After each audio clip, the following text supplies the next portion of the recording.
Good morning. This is Jason Dean coming live at you again for another Film Fanatic show. So, hope everyone's doing good.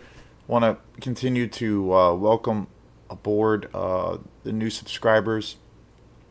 Had quite a few the last few weeks.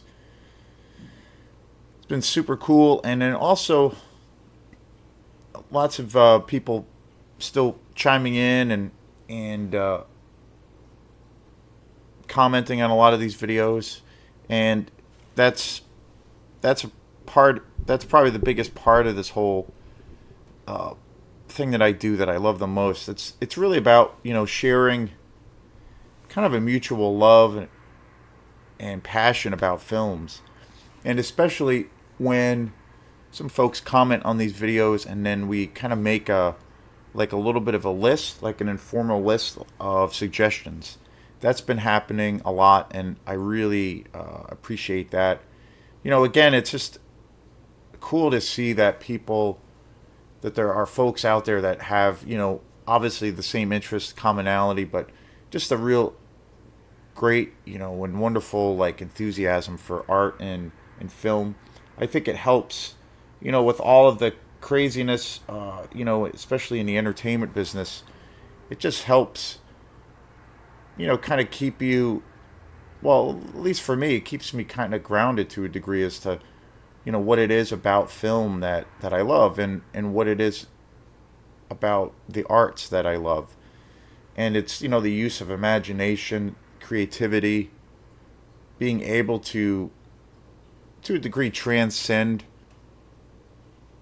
out of your, mundane, ordinary existence, to escape, and taking a deep dive as to like how all of these great films come to pass and what influences them. I just did a show yesterday on probably the greatest like sequel to the best movie ever made, according to me at least, and that was Godfather 2.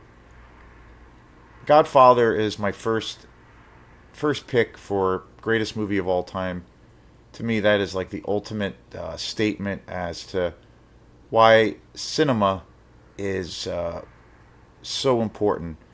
And Godfather 2, I think, there are lots of examples of, well, not a lot, but there are I think a handful of great examples of some very good sequels to films, and to a degree films that become kind of a franchise. The Godfather is definitely a franchise because there's like three movies, but I definitely feel that without a doubt, The Godfather 2 is like the best sequel that I've ever come across to such a classic. And almost taking it taking it a step further and saying it's just as good, if not better, than the original. It's just such a phenomenal movie. I might review the third one. I like the third Godfather. There are I think there are moments. I think that movie has gotten over the years, has gotten really beaten up by critics and people. Maybe to a degree, maybe a little bit too much. I watched that. I watched the film Godfather 3 not that long ago. It was probably a couple of years ago.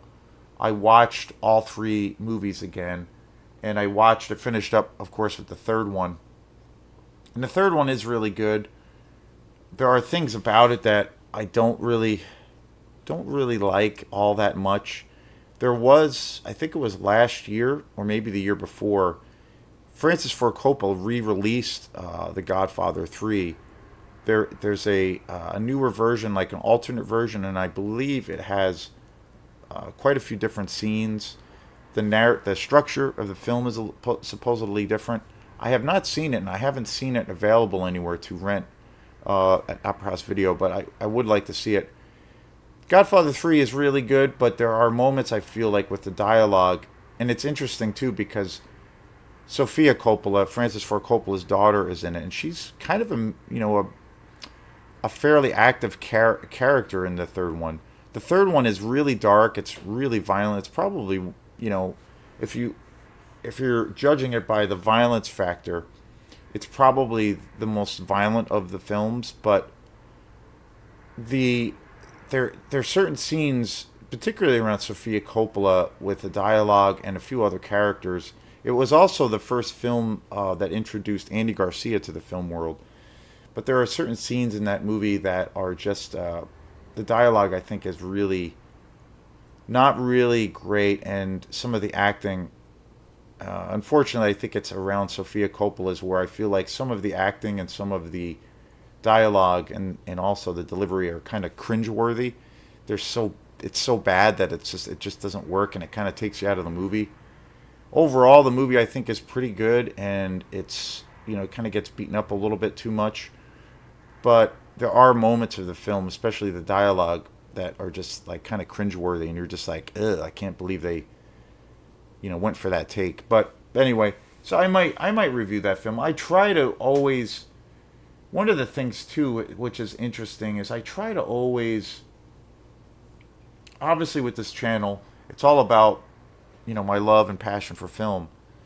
So I try to always, whenever I do one of these shows, I'm always trying to talk about a movie that I'm just like, just fired up about on all kinds of cylinders.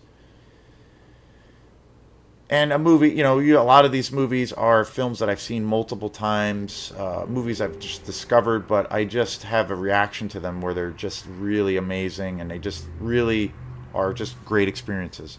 And I try to just base everything on that. And so I try to do reviews on films that I really, really love. And it's interesting because I sometimes go back and forth with how I do the show and what movies I'm going to do and how I'm going to do it.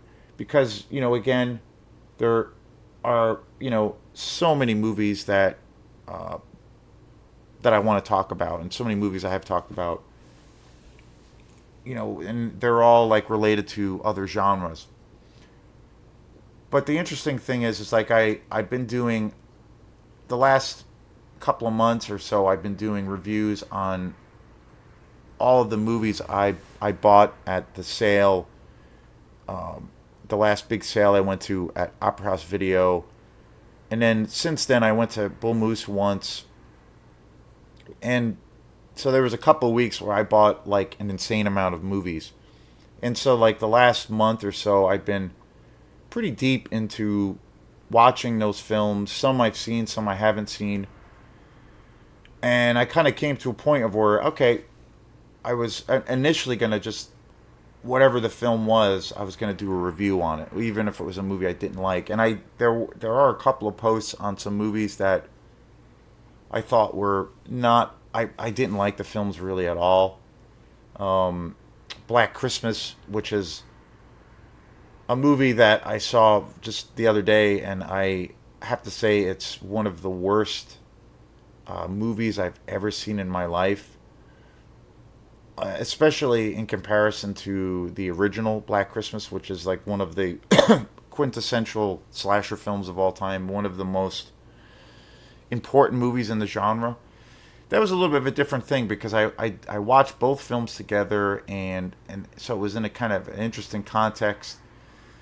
So that was something I was really passionate about, even though I thought the movie was really horrendously bad, and I didn't make it all the way through. I felt I still wanted to talk about it and kind of address how I was feeling about it, and really even put more emphasis on how great and just how amazing the original Black Christmas is. So it's kind of an exception. So and I've done a few other shows of where I've talked about other movies where they, you know, they're okay, or they're, you know, and there's been a couple of movies that I watched.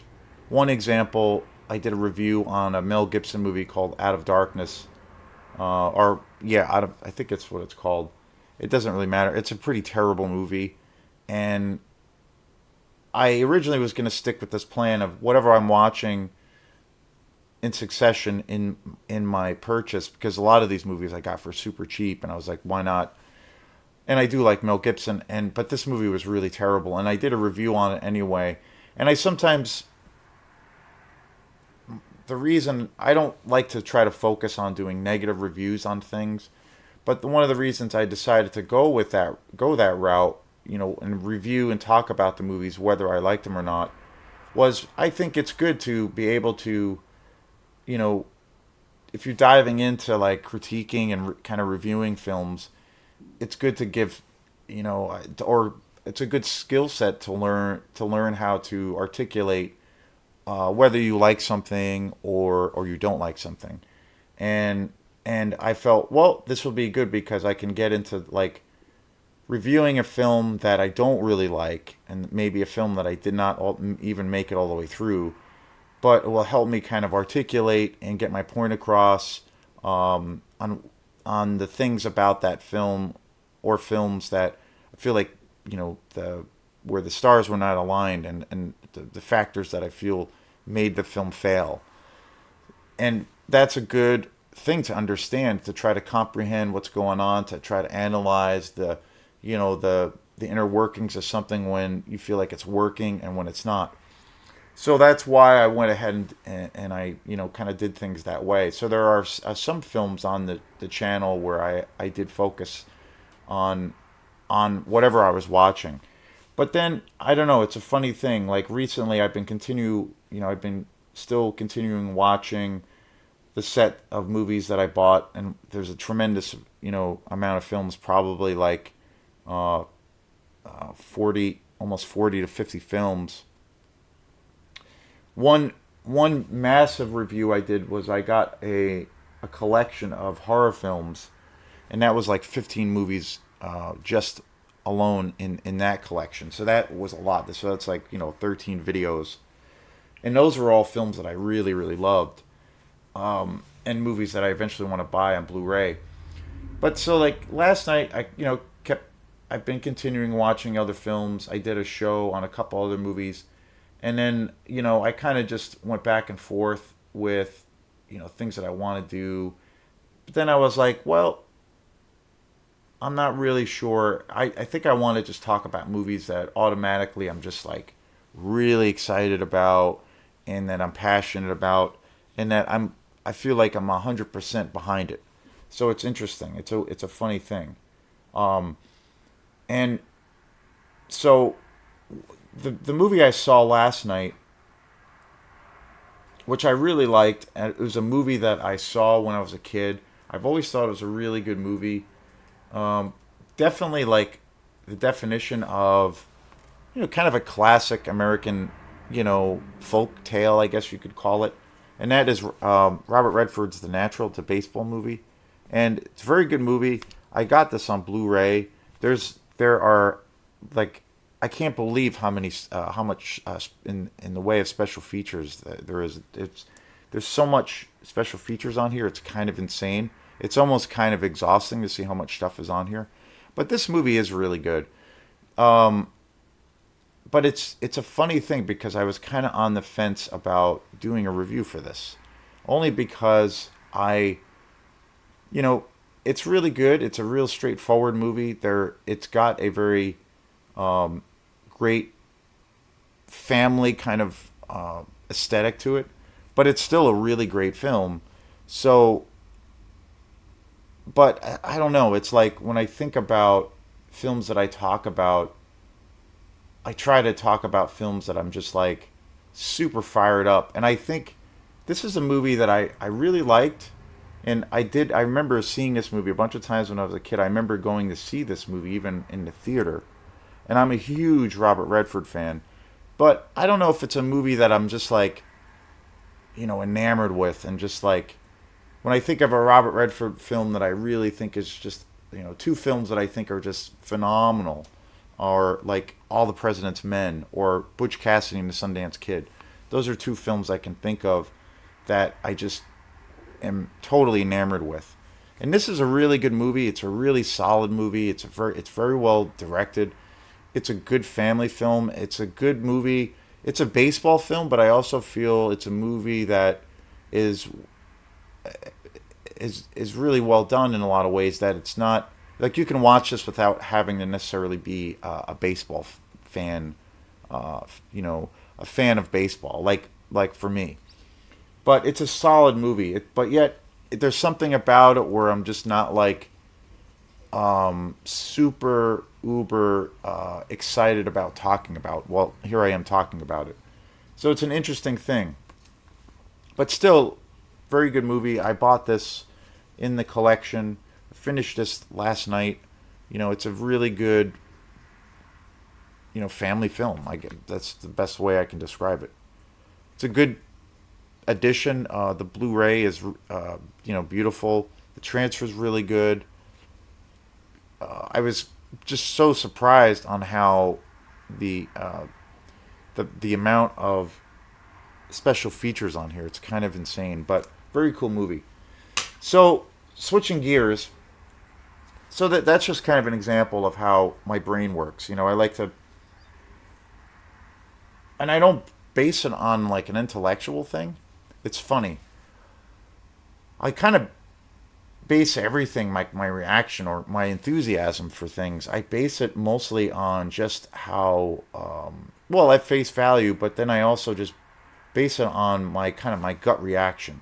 If it gets my juices flowing, that's kind of really all I base my love on. As far as if I find myself really into a film, if I'm just excited about it, and so about 95% of these movies or more, hopefully more, that I talk about are all films that I'm just like super excited about and just pumped about. So it's a funny thing. It's a funny balance of some, at least for me, on what to cover and what not to cover. But today's show, this is the actual show, where I'm going to be talking about a movie that I generally think is an incredible movie. I love it to death, and that is a girl. A girl walks home alone at night. This is just such a fantastic and original vampire movie. I love this movie. I bought this. And unfortunately, I'm not sure why I don't have this on Blu-ray. I thought I did. Maybe I don't. I don't believe I do. But I don't own this on Blu-ray apparently. And I bought this at Bull Moose probably about 4 or 5 years ago. I've had it for a while. This movie's been out for quite a few years, and I remember going into Bull Moose, and I had heard a little bit about this film, and then I saw it in shop, and I remember looking at it, and I just read the back cover and looked at the design, and I just was like, wow, this looks really cool. Like, this looks really totally up my alley. And I bought it, and I was just blown away by this movie. This movie is so awesome. It's such a great like cinematic experience. And then about 4 or 5 months later, the girl a girl walks home alone at night was playing in the theater pretty locally. It was actually playing. It was around Halloween time, and they were showing this at the Strand in Rockland.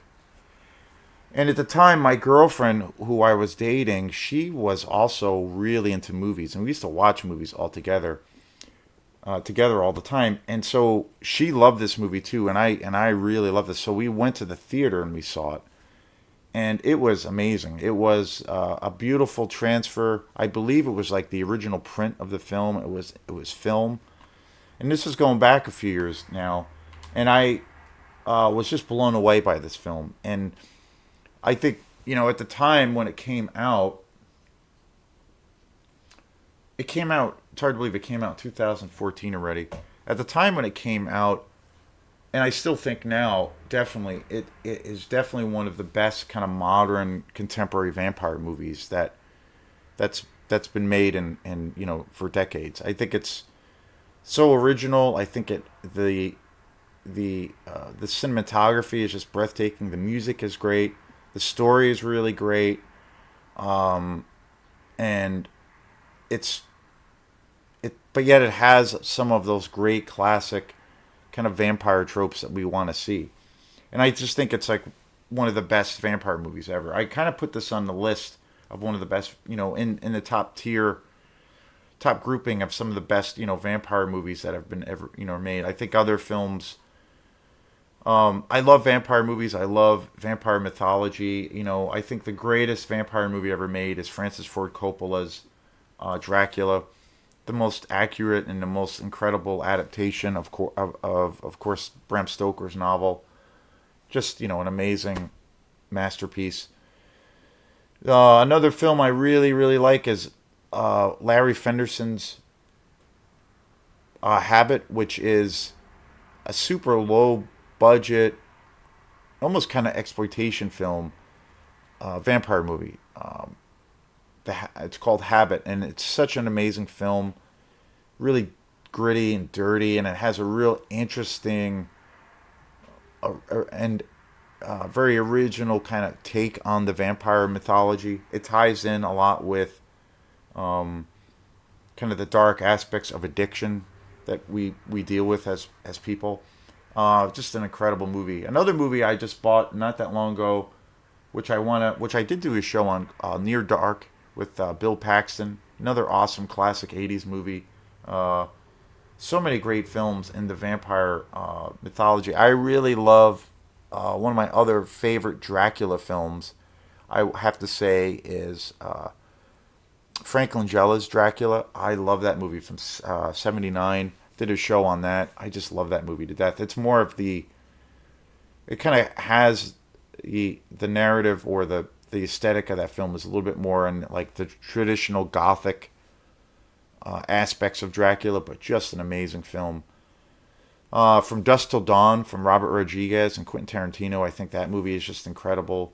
So many great, whole vampire explosion and popularity is still, pretty huge. There hasn't been as many coming out, but there are so many films in the genre of the classic vampire movies. Probably overall my favorite vampire films, and it's really how I got into vampire movies, is the all the classic films, all the classic Hammer films. I did a bunch of shows on all of those movies this year and also last year, starring the iconic Christopher Lee. A whole series of just amazing vampire films that came out in the late '50s, '60s, all the way up into the '70s. Those films were kind of my introduction to vampire films. Those were all movies that I grew up watching as a kid, and that got me into all of the great vampire movies. And Christopher Lee remains for me probably all around the greatest portrayal of Dracula. So many great films, and then you get into another film I think is one of the best, and it's kind of the extreme opposite in some ways. But there's a film called Frankenstein versus or Dracula versus Frankenstein, which is like this incredible horror exploitation movie. It's super goofy and it's so utterly ridiculous and amazing. But it's one of my favorite films. It's so campy and so like terrible on so many levels, but it's just so amazing. And that is actually one of my all-time favorite movies. I love that movie to death, and I did a big show on that way back when, and that's totally like out of the horror exploitation world.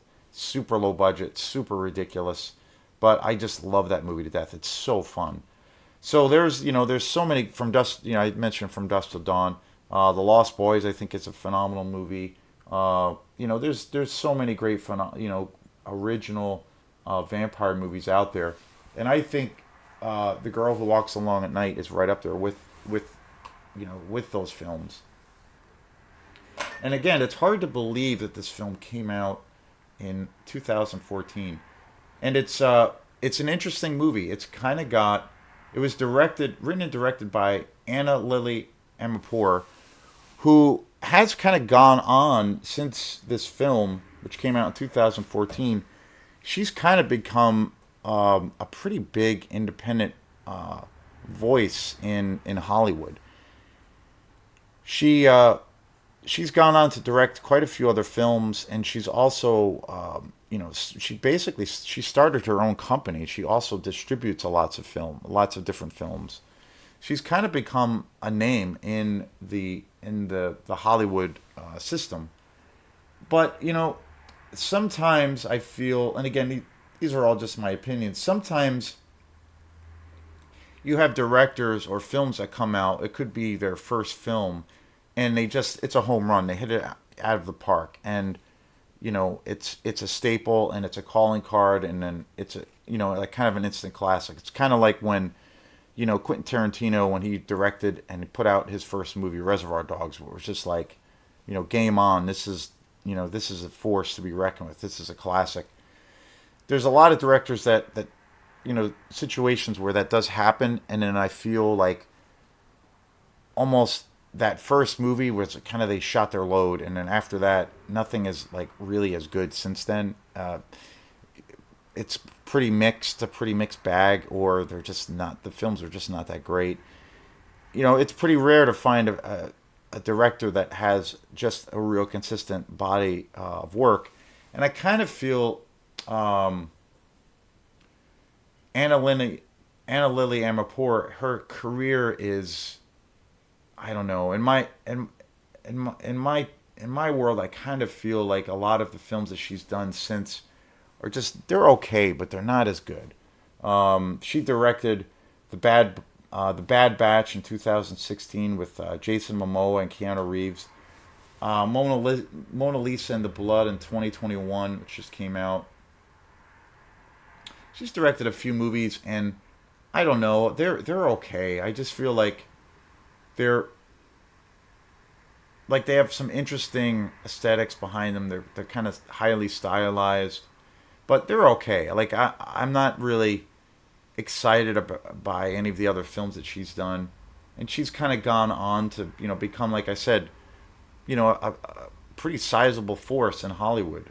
In the independent field, because, and I also think that's pretty commendable because she kind of came from from small potatoes, and she's kind of established herself as a name.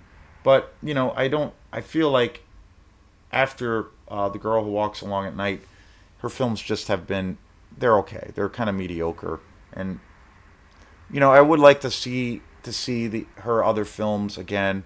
I think she recently just came out with another one. And out of the two or three films I've seen since, they're okay. They're, but I feel like they're just not as good. I definitely feel that she like poured her heart and soul into this first movie, and it's a home run.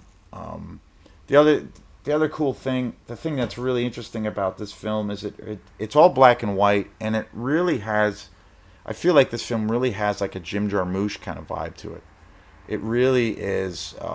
It's all black and white, and it's a very slow paced movie.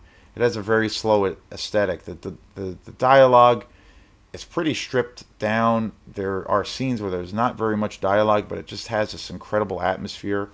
And it has a Jim Jarmusch kind of vibe where it's very, it has that very slow kind of pace, and it feels like it's set in reality, like how we actually converse and communicate with people in real life. It's not always fireworks. It's like, sometimes life is kind of just boring, and there is this very laid back nature to how we interact with people or the way we have a conversation with someone. And it has a very interesting thing of where it can be set in reality. And for some people, that can be boring, but I think it's a reflection of how, life can be sometimes. Jim Jarmusch really captures that very, bare bones, naturalistic delivery of dialogue in his films.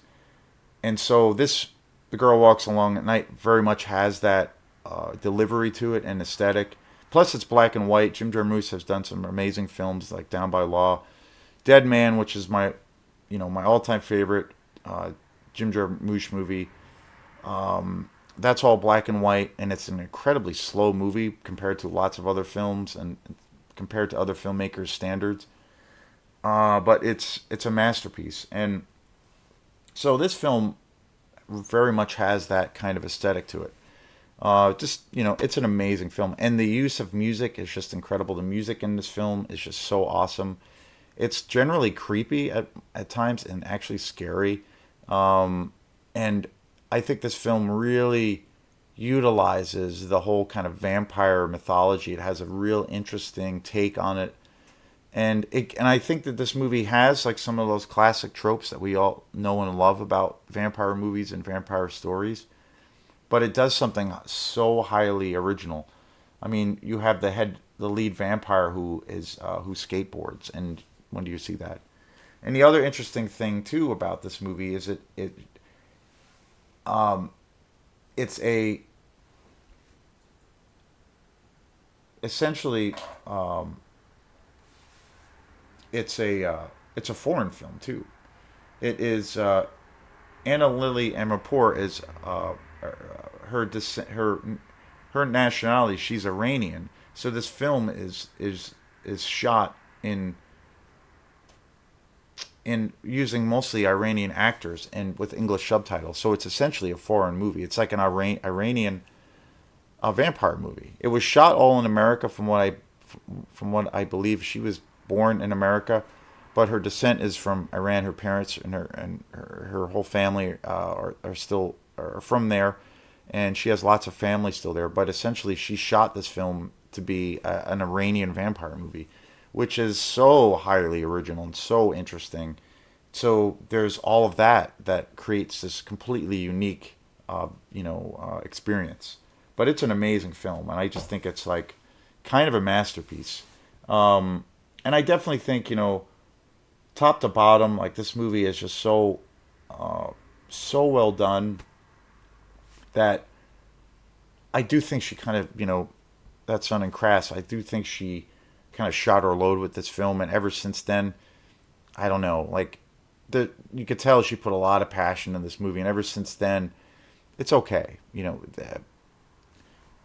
It would have been cool, like, and again, these are just my opinions, but it would have been pretty awesome if she had that same kind of, you know, cohesiveness to her other films, where the story and the structure kind of made sense and it wasn't done.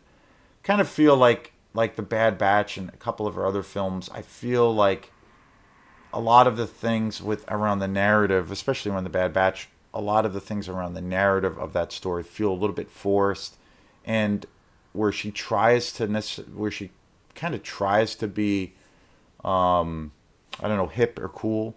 It doesn't feel like it's natural, like a natural story, a natural narrative, or where the story should go, or feels, or where you feel it should go. It feels like it's more premeditated, whereas this film, everything feels natural, even though it's very, very different from really anything else that's around.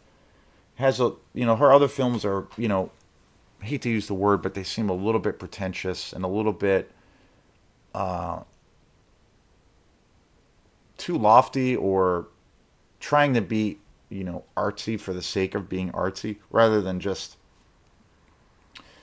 expressing yourself or telling the story from a natural place without,